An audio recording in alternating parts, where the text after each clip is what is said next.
Welcome to episode 235 of OTD, your daily dose of soccer history by 17 Laws Guy. It's June 23rd, 1998. Marseille, Stade Velodrome, Brazil against Norway. And with 7 minutes left, everything looks normal. Brazil lead 1-0. Morocco are beating Scotland in the other group match. Brazil will top the group with 3 wins. Morocco will go through with them. Norway will go home, unbeaten, respectable, and eliminated. But then the match turns, and Norway win 2-1. The reigning world champions have lost a late lead. Norway are in the knockout stage. Morocco are out. And one of the strangest little upsets in World Cup history has just happened in plain sight. But how did we get here? Start with Brazil. In 1998, Brazil don't arrive as a great historical idea. They arrive as the reigning champions. The country that had just entered a 24-year World Cup wait in 1994 with Romário, Bebeto, Dunga, Taffarel, Branco, Jorginho, Messinho, not the most romantic Brazil, but the Brazil that won. By 98, many of the bones are still there. Taffarel in goal, Dunga, Bebeto, Aldair, Cafu, Roberto Carlos. But now, there's a different center of gravity. Ronaldo, 21 years old, Inter Milan, Ballon d'Or winner, phenomenon, or O Fenomeno. Alongside him is Rivaldo, Leonardo, Cesar Sampaio, Denilson, Emerson, and Edmundo, a squad drawn from Barcelona, Inter, Milan, Real Madrid, Roma, Fiorentina, and Benfica, and the great Brazilian clubs. The Premier League or the Bundesliga are not involved, which itself tells you something about the football market of the time. Brazil are not only world champions, they're also reigning Copa América winners from 97 and Confederations Cup winners from 97. They are ranked number 1 by FIFA. The only blemish is strange. The CONCACAF Gold Cup in February 98. Brazil enter as guests and lose 1-0 to the United States in Los Angeles, with Preki scoring and Casey Keller playing the match of his life. But nobody confuses that with World Cup weakness. Brazil are Brazil. Now Norway. Norway's football history is not Brazil's, of course, far from it. But by the late 1990s, they are a real international problem. They had reached the 94 World Cup in the United States, the first since 1938. They had beaten Mexico there, but gone out in a brutally tight group where all 4 teams finished on 4 points. Their coach is Egil Olsen, a professor of directness, a man of data, zones, long balls, second balls, defensive compactness, and what Norwegians call gjennombruddshissighet, breakthrough eagerness. His style was not loved by those preferring aesthetics, and that's including me, but it was coherent and effective. Call it Norwegian catenaccio if you want, but with long diagonals and tall forwards instead of Italian romance. And in 1998, Norway are ranked 7th by FIFA. 7th. Not a minnow, not a curiosity, but a very awkward opponent, and the squad explains why. Frode Grodås, the captain, is in goal. Henning Berg, Ronny Johnsen, and Ole Gunnar Solskjaer from Manchester United. Stig Inge Bjørneby and Øyvind Leonhardsen from Liverpool. Tore André Flo from Chelsea. Jostein Flo, his brother, the target for the famous Flo pass. And then Håvard Flo, their cousin. There's Dan Eggen from Celta Vigo. And yes, it's the same Dan Eggen who scored for Brøndby at Anfield in 1995. And then Ståle Solbakken, then at OB in Denmark. The same Ståle Solbakken who, decades later, would coach Norway back to the 2026 World Cup. Norway qualify impressively. In a group with Switzerland, Hungary, Finland, and Azerbaijan. They go unbeaten. 6 wins, 2 draws, only 2 goals conceded. Then France 1998 begins. Brazil beat Scotland 2-1 in the opening match. Then they beat Morocco 3-0. 6 points, already through. Norway draw 2-2 with Morocco, then 1-1 with Scotland. 2 points, still alive, but stuck. Before the final day, the logic is clear. Brazil are through. Norway need help. If Norway beat Brazil, they go through. If they don't, Morocco can pass them by beating Scotland. And Morocco are very capable of doing that.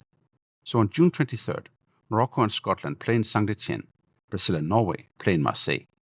For most of the night, the story is happening in the other stadium. Morocco take the lead early, then make it 2, then 3. Scotland collapse, finish with 10 men, losing 3-0, and go out. So Morocco are doing their job. At the Velodrome, Brazil are already qualified and not especially urgent. They have most of the stars in the field: Taffarel, Cafu, Roberto Carlos, Dunga, Rivaldo, Ronaldo, and Bebeto. But the match has a strange temperature. Norway are disciplined, Brazil are technically superior, and for a long time, nothing breaks. But then, the 78th minute, Bebeto scores. Brazil 1, Norway 0. That should be it. Brazil have the lead. Morocco are beating Scotland. Norway's dream should be finished. But Drillo's side don't accept the script. And in the 83rd minute, a high ball toward Tore André Flo. He battles Junior Baiano, controls, turns inside, and finishes past Taffarel. 1-1. Flo barely celebrates. He just trudges back to the middle line. A draw is not enough. Norway need one more. And then, in the 88th minute, the moment. Another ball toward Flo. Junior Baiano grabs at his shirt. Flo goes down, and referee Esfandia Bahamas of the United States points to the spot. Brazil are furious. On television, many viewers are not sure the penalty is correct. The main camera angle makes it look soft, but another angle shows the shirt pull clearly. Bahamas is vindicated. Kjetil Rekdal takes the penalty against Taffarel, a World Cup winning goalkeeper, a penalty saving specialist. Rekdal goes low. Goal. Norway 2, Brazil 1. Then the final whistle. Norway have beaten Brazil, and Morocco, who had done everything required in Saint-Etienne, are out. But so what? Norway reached the knockout stage for the first time. The reward is Italy. In Marseille again. They push Italy hard, but Christian Vieri scores. Italy win 1-0. Norway are out. But 1998 remains Norway's high point in World Cup history. Back-to-back qualifications in 94 and 98, a round of 16, and a win over Brazil. Then comes the long fade. Norway qualify for Euro 2000, but after that, no major tournament for more than 2 decades. The generation ends. Drillo leaves, returns, leaves again. Norway still produces players, but not a team that reaches the stage. Until now. Under Ståle Solbakken, a midfielder on the pitch in 98, Norway qualify for the 2026 World Cup as group winners. Erling Haaland and Martin Ødegaard lead a new era. Haaland scores 16 goals in qualifying. Norway finish ahead of, you guessed it, Italy. That last sentence would have sounded impossible in 1998. But what a difference a few decades make. For Brazil, the Norway defeat is a shock, but not a disaster. They beat Chile 4-1 in the round of 16. Then Denmark 3-2 in Nantes, one of the great games of that tournament. Then the Netherlands in Marseille, a wild semi-final settled on penalties after Ronaldo and Patrick Kluivert scored normal time. Brazil reached back-to-back World Cup finals. But the final against France becomes its own dark cloud.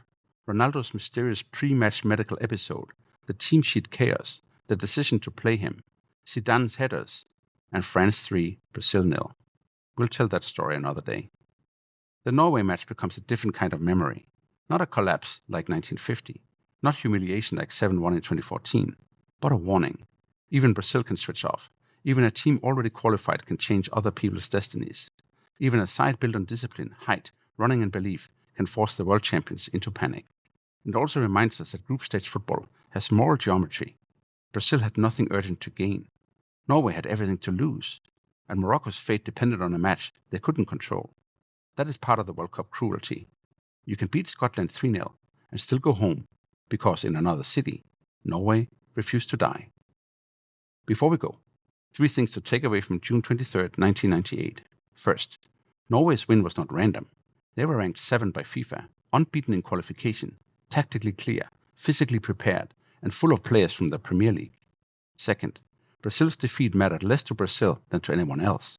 They still reached that final, but the result rewrote Group A and eliminated Morocco at the last moment. Third, the match has aged into a Norwegian hinge. In 1998, Solbakken was a player in Norway's last World Cup run. In 2026, he leads them back as coach, with Haaland and Ødegaard carrying the new dream. On this day in 1998, Norway came from behind in the last 7 minutes to beat Brazil 2-1, send Morocco out, and produce one of the most improbable late twists in World Cup group stage history. That is all for episode 235 of OTD, your daily dose of soccer history by 17 Lost Guy. I need your help. If you haven't done it already, please rate the show 5 stars and share it with your friends. It really helps pushing OTD in front of more people, so we can all enjoy more soccer history together. Tomorrow, go to June 24, 1990, 2 World Cup rivalries on one day. Brazil against Argentina in Turin, and then West Germany against the Netherlands in Milan. 2 matches, 4 giants, and a day that could barely contain itself. See you then.